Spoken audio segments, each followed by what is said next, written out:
Oke, bismillahirrahmanirrahim. Assalamualaikum warahmatullahi wabarakatuh. Kali ini kita ketemu lagi dengan membahas materi terakhir kita di pemrograman JavaScript. Materi kali ini kita akan membahas tentang asinkronus. Jadi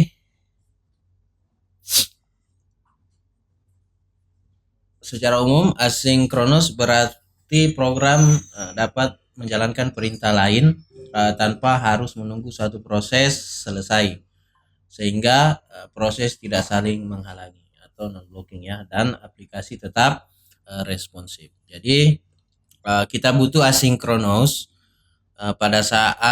khususnya pada saat pemanggilan API ya, atau eksekusi database di aplikasi kita.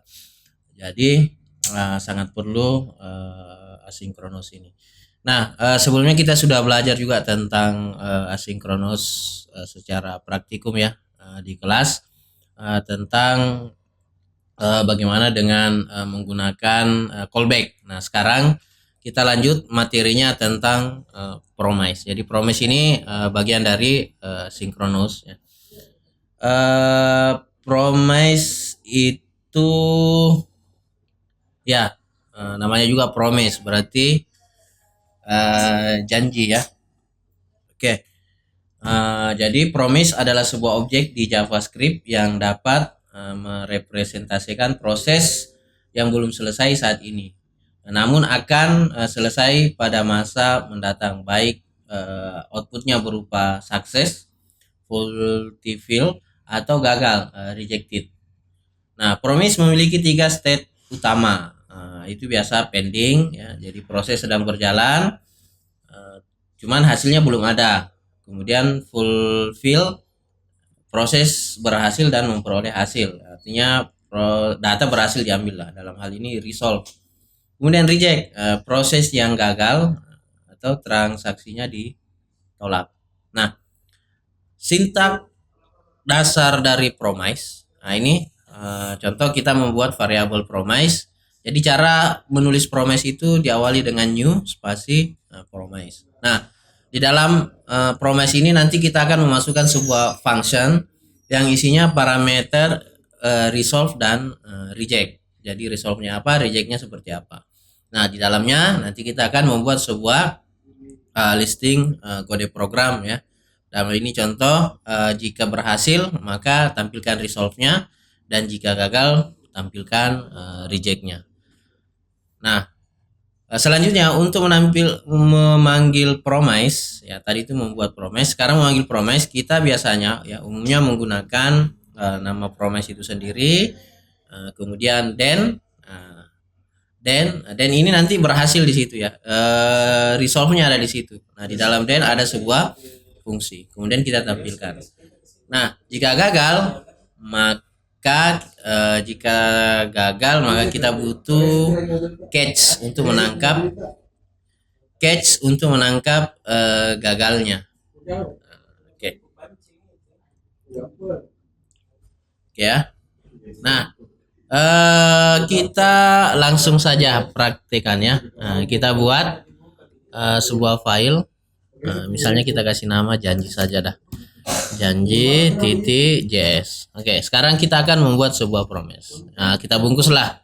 Karena kita sudah belajar tentang function, jadi harus rajin-rajin kita awali program kita menggunakan sebuah function. Contoh, function janji misalnya ya.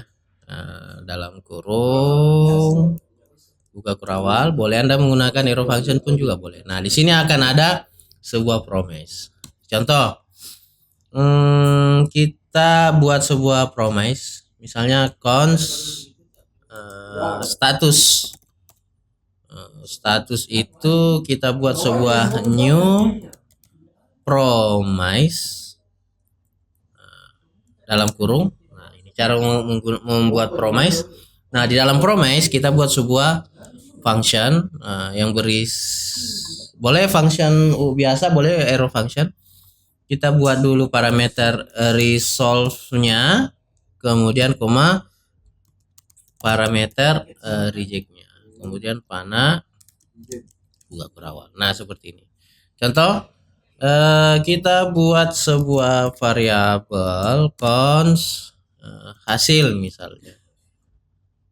Hasilnya itu kita kasih true.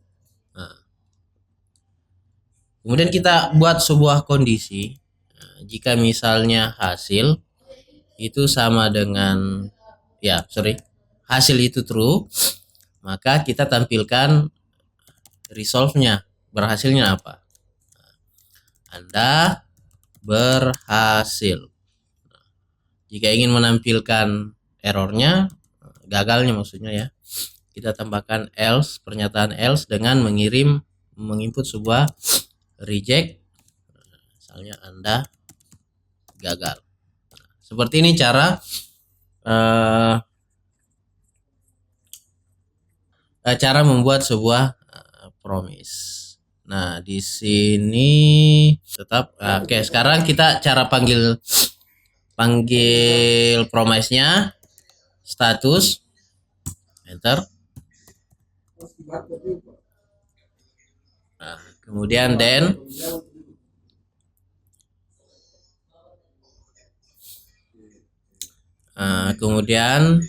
then-nya apa? Di dalamnya ada sebuah function, misalnya ini berhasil seperti apa nantinya parameternya.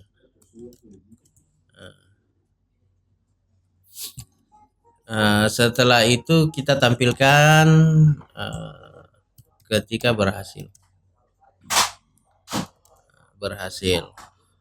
Kemudian jika untuk memanggil rejectnya ya kita pakai catch ini dalam kurung, kemudian dalamnya ada sebuah function yang nanti misalnya kita kasih nama gagal.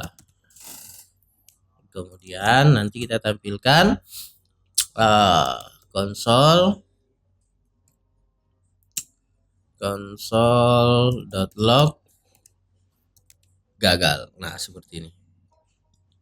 Tinggal kita jalankan fungsinya.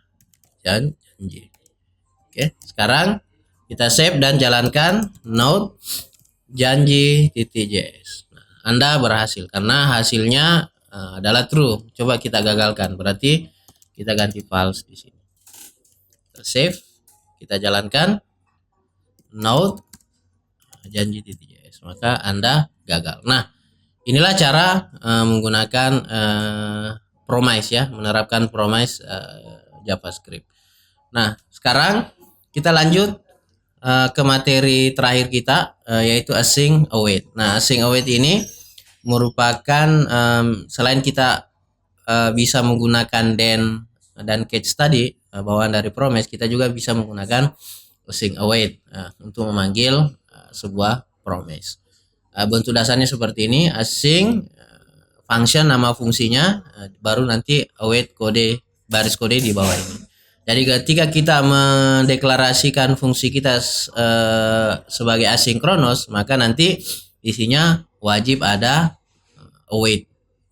Anda boleh menggunakan dengan menggunakan function, kemudian juga boleh function yang umum ya, function apapun itu, dan boleh juga menggunakan arrow function, bebas. Oke, kita lanjut saja. Nah, ini kan sudah ada kode kita, sudah ada. Bagaimana cara agar ini kita bisa nanti panggil menggunakan async await. Nah, ini saya hapus. Yang tadi kita buatkan konstanta statusnya, ini kita ganti return. Kita ganti return di sini. Oke. Nah, baru kita buat sebuah fungsi untuk memanggil sebuah fungsi yang isinya promise ini. Contoh saya menggunakan arrow function saja karena bebas ya. Cons misalnya hasil akhir sama dengan, nah kita tambahkan async dulu dalam kurung, baru kita gunakan arrow function. Nah, sekarang cara memanggilnya adalah tinggal kita butuh bantuan untuk menangkap error ya. Kita butuh bantuan yang namanya try catch. Oke. Try catch seperti ini. Ini harusnya ada dalam kurung. Nanti pernyataan errornya ada di sini ya. Oke, contoh kita buat variabel cons resolve maksudnya atau respon sama dengan baru, karena dia ini asing maka kita harus pakai await di sini. Kemudian kita panggil function janji ini dalam kurung. Nah, seperti ini.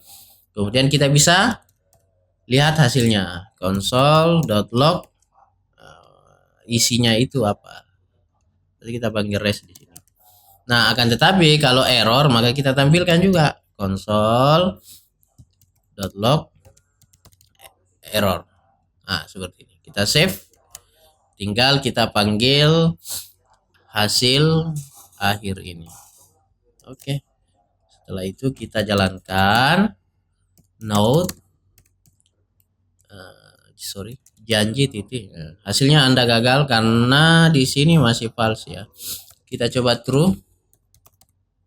Oops. Nah, kita save. Kita jalankan node janji.js. Anda berhasil. Nah, seperti inilah penggunaan async await. Nah, nanti kebanyakan kita akan menggunakan async await ini di pemrograman backend kita. Oke, materinya cukup sampai di sini. Selanjutnya nanti kita akan bahas langsung ke materi inti kita tentang framework Express.js. Oke, terima kasih. Assalamualaikum warahmatullahi wabarakatuh.